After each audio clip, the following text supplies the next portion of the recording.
तुम्हारी personal life रोटी कपड़ा मकान से तो तुम बहुत ऊपर चले गए। तुम्हें लाइन में नहीं लग रहा मेट्रो के कि भैया टोकन लेना है। डीएम साहब की शादी का फूल नहीं दे रहा। ये जो उठने की तमन्ना है ये क्यों तैयारी हो रही है? अपने घर में फोन करके बता दो कि पिताजी हमको लड़की मिल गई है, बहुत सीधी सज्जन सुशील सुंदर और ग्रह कार में दक्ष। भाई साहब ऐसी ऐसी बात बोल देंगे ना कि फोन का स्पीकर फट जाएगा।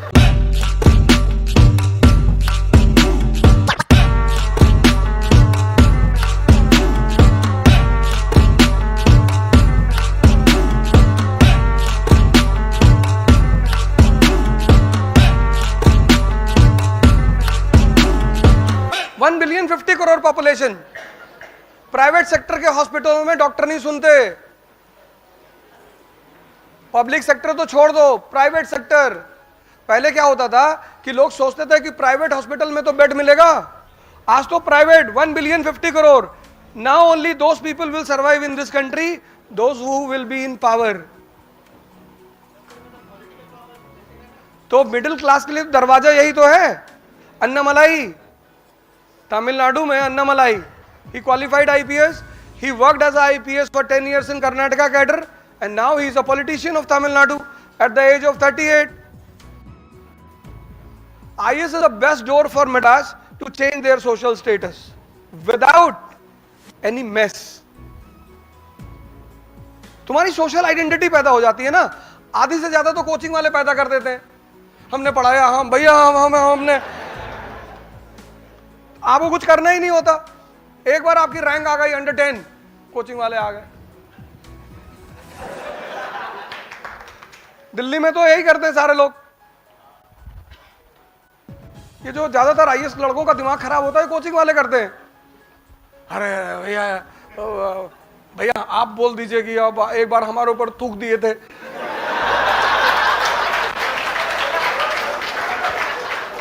ऐसे कोई बड़ी चीज भी नहीं है, लेकिन जहां एडमिनिस्ट्रेटिव पावर है, मैं you can call a private hospital doctor कि मेरा पेशेंट जा रहा है जल्दी से देख ले। उसने कहा साहब टाइम नहीं है।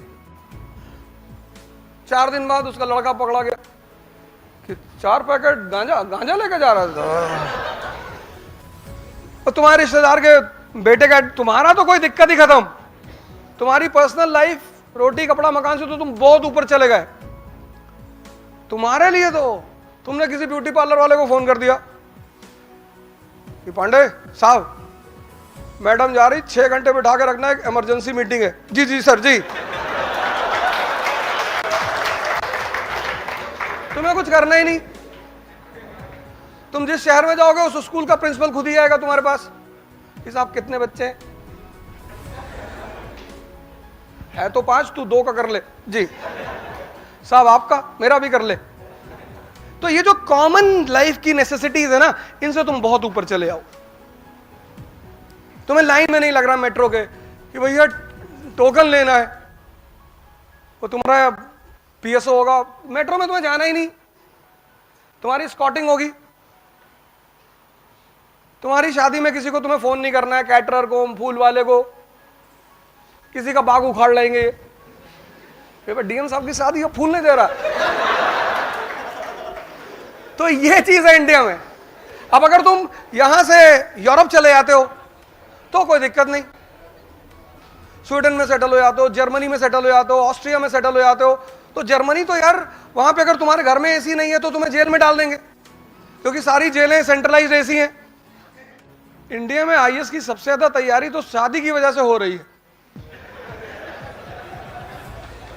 क्योंकि सबसे ज्यादा डाउरी रेट उसी का है, आईएएस प्रॉपर का। वो लड़का आईएएस प्रॉपर हुआ, वो मिनिस्टर का पूरा दल बल लड़के के घर पहुंच जाता है कि बाबूजी को वो दिल्ली वाला मकान दे दो। वो कोई बात थोड़ी करता शादी की कि बाबूजी लड़का देखने आया। अरे बबलू, हाँ भैया, दिल्ली वाले मकान की चाबी दे।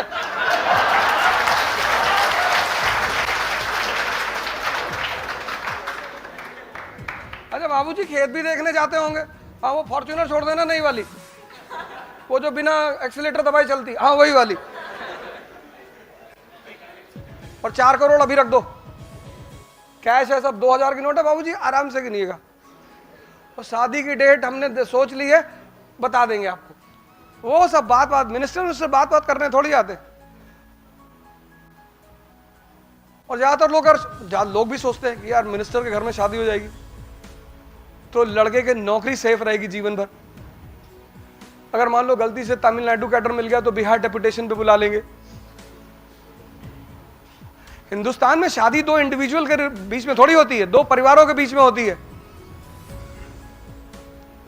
कोशिश करके देख लो।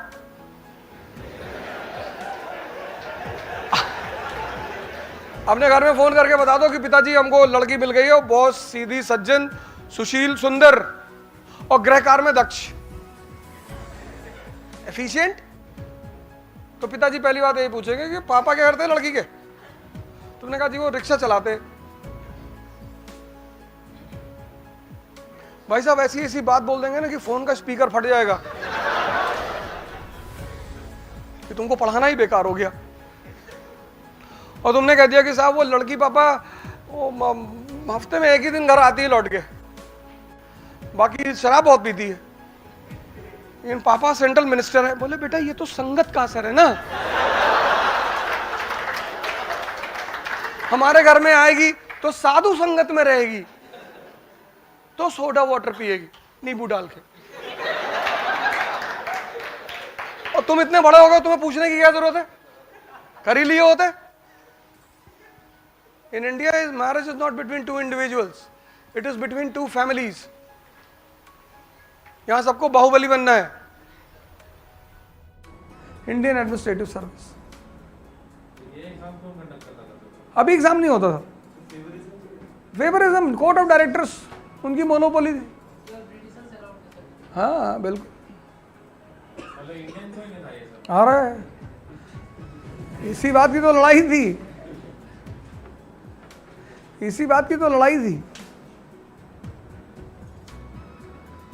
एक्चुअली जब कोई आदमी किसी को हराता है तो जल्दी उसको इज्जत नहीं देता।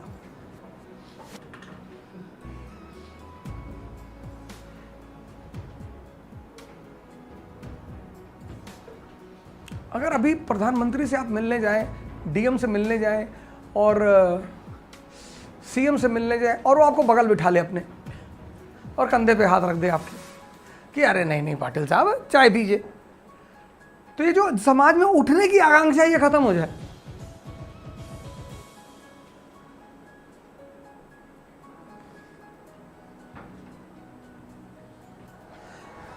ये क्यों है urge? What is the reason behind this urge? Social structure, protocol. तुम आईपीएस से मिलने गए, आधे घंटे बाहर बैठे हो ऑफिस के और तुम कुछ कर नहीं सकते, बाहर 10-12 दरोगा बैठे हुए। फिर तुम अंदर गए, फिर वो तुम्हारी तरफ देख नहीं रहा है, नीचे कुछ लिख रहा है ऐसे ही कि एक लड़की थी दीवानी सी, उस लड़की में कुछ लिख रहा है, वो पता नहीं क्या लिख रहा है। और फिर वो लिखते लिखते ही पूछ रहा है, मिस्टर पाटिल जी साहब बोलो। अब कोई तुम्हें एंटरटेन करे तो बोलने की हिम्मत भी पैदा हो। ये सब वो जानबूझ के करते हैं, तुमको स्पेस नहीं देते कि तुम खुल के बोल लो। और अगर तुम खुल के बोलना शुरू कर दो कि देखो साहब लिखना बंद करो, पहले जो कहने हैं उसको सुनो, नहीं तो मैं बाहर बैठूं 10 मिनट, तब वो बंदा लोड लेगा तुम्हारा। तो या तो 10 लाठी मरवा देगा, और अगर तुम वाकई में हैसियत वाले हो तो दोस्ती कर लेगा।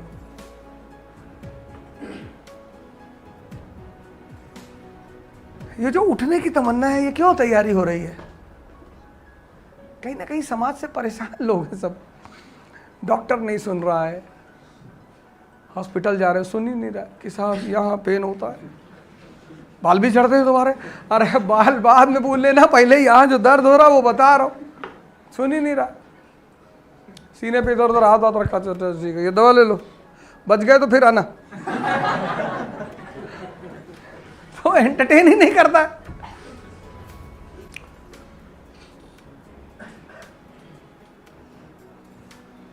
तुम बच्चे के स्कूल गए एडमिशन कराने के लिए, वो प्रिंसिपल एंटरटेन ही नहीं करती कि साहब दिल्ली से ट्रांसफर होकर आए साहब, एसबीआई में काम करते हैं, बच्चे हैं 2 छोटे छोटे। हाँ तो अभी तो सीट नहीं है, आप जुलाई में आना। तुम जुलाई में पहुंचे, अरे आप जून में आना चाहिए था आपको। अरे मैडम आप ही ने तो कहा था जुलाई में आना। नहीं नहीं मैं तब भी, आपका तो ड्यूटी है हर महीने आके पता करते रहना। जून में 2 सीटें थी, वो फिर हमने वो भर दिया। फिर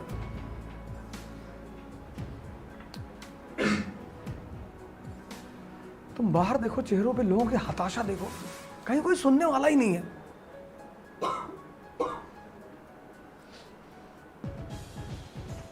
कहने के लिए सरकारी हॉस्पिटल है, सरकारी स्कूल है, कोई सुनता है? पान वाला नहीं सुनता कायदे से। तुम क्या खड़ा हो गया, पान लगा दो भैया। चूना खाते हो? हाँ जी। तंबाकू डाल दे?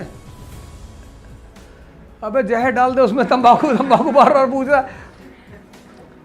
और फॉर्च्यूनर उठी, 4-5 लोग गन लेके उतरे, तुरंत तो कहता ला रहे भैया, पान लगा के ला रहे। तो मिडिल क्लास में एक अर्ज पैदा होती है कि जानवर की तरह नहीं जीना है।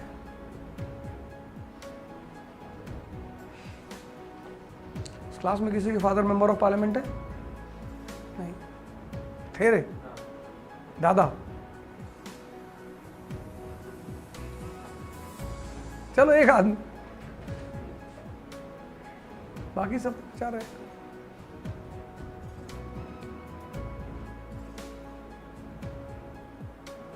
तुम एयरपोर्ट पे जाओ, अगर तुम ब्यूरोक्रेसी में हो, 5 मिनट के अंदर अंदर, कितना भी बड़ा हुआ एयरपोर्ट हो। नहीं तो अगर सैटरडे संडे को अगर तुम लाइन में हो, संडे को अगर तुम शाम की फ्लाइट से दिल्ली जा रहे हो, तो तुम्हें 3 घंटा पहले पुणे एयरपोर्ट पे पहुंचना पड़ जाएगा, 4 घंटा पहले बेंगलोर एयरपोर्ट पे पहुंचना पड़ेगा, और सुबह से बैठना पड़ेगा दिल्ली एयरपोर्ट पे। इतनी भीड़ होती है, और एक से एक लोग हैं अचार का डिब्बा लिए हुए हैं। हमें वो CISF वाला कह रहा अचार अंदर नहीं जाएगा। अम्मा दी है अचार जो है नहीं जाएगा वे अचार का डिब्बा अंदर, फेंक दे वहां पे ले आके अचार। भाई साहब अचार हमारा फेंकवा रहे, दे दे CISF वाले को, दे दे, खा लेगा। भाई साहब बेल्ट भी उतार दे। वो CISF वाला गुस्से में आता कि बेल्ट में पैंट उतार लेंगे तो नंगा कहेगा, इधर आ जा। इतनी मोटी मोटी हील का जूता पहन रखा है। वो पहुंच गए वहां, ये जूते में गए या जूता भी उतार गया। भाई सबसे एरिस्टोक्रेटिक ट्रैवल किसको माना जाता है? प्लेन को, है? पर अब तुम भीड़ देखो,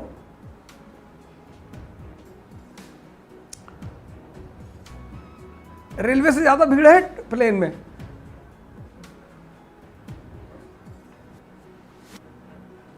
दिल्ली एयरपोर्ट और बहुत बड़ी मुसीबत है। लेकिन अगर तुम ब्यूरोक्रेट हो, VIP एंट्री, बैग स्कैनिंग हो जाएगा, एक आदमी तुम्हें बाहर लेने आएगा, VVIP लाउंज में तुम बैठे हो, 5 मिनट के अंदर अंदर पायलट खड़ा हुआ कि सर उड़ाएंगे? नहीं नहीं, तो भी उड़ा।